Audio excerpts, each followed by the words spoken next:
ഞങ്ങളുടെ നാട്ടിലെ ഏറ്റവും പഴയ ചായക്കട കൃഷ്ണേട്ടൻ്റെ ആയിരുന്നു.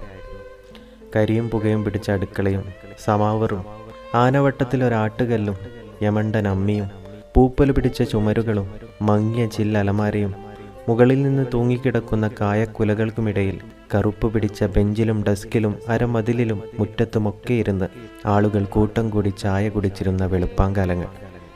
വലിയ വട്ടത്തിലുള്ള ദോശയും മുളകരച്ച തേങ്ങാ ചമ്മന്തിയും കഴിച്ച് പണിക്ക് പോയിരുന്ന പുലർക്കാലങ്ങൾ. പരിപ്പ് വടയും പപ്പടവടയും പഴംപൊരിയും തിന്ന് ചായ കുടിച്ച് പേപ്പറും വായിച്ച് ആകാശത്തിന് കീഴിൽ എന്തിനെപ്പറ്റിയും ചർച്ച ചെയ്തിരുന്ന ചരിത്രശേഷിപ്പുകൾ. ചായ കുടിച്ച് പറ്റും പറഞ്ഞു പോകുന്ന റെഗുലർ കസ്റ്റമേഴ്സ്. കുറേ കടം പറഞ്ഞ് കുടിച്ച് പറ്റു തീർക്കാതെ അടുത്ത കടയിലേക്ക് പോകുന്ന കൗശലക്കാർ. മുണ്ടിന് കുത്തിപ്പിടിച്ചും വഴിയിൽ തടഞ്ഞു നിർത്തിയും കണക്കു തീർക്കുന്ന തീരുമാനങ്ങൾ. വീട്ടിൽ നിന്ന് കട്ടുകൊണ്ടുവരുന്ന വാഴക്കുലയും തേങ്ങാക്കുലയും പച്ചക്കറികളും കൊണ്ട് പറ്റു തീർക്കുന്ന പാവങ്ങൾ. ഗ്രാമത്തിലെ ചായക്കട ഒരു നാടിൻ്റെ ജീവിതത്തിൻ്റെ ബിനാലെയാണ്.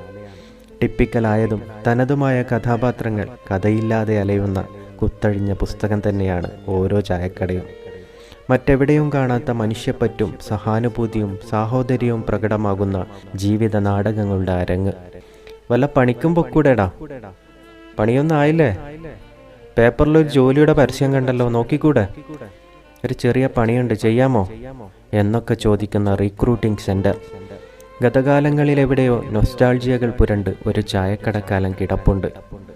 എനിക്ക് മാത്രമുണ്ടാക്കാൻ കഴിയുന്ന രുചിയുടെ ചിന്താശീലങ്ങളാണ് ഞാനുണ്ടാക്കുന്ന ഓരോ ചായയും. നന്ദി, നമസ്കാരം.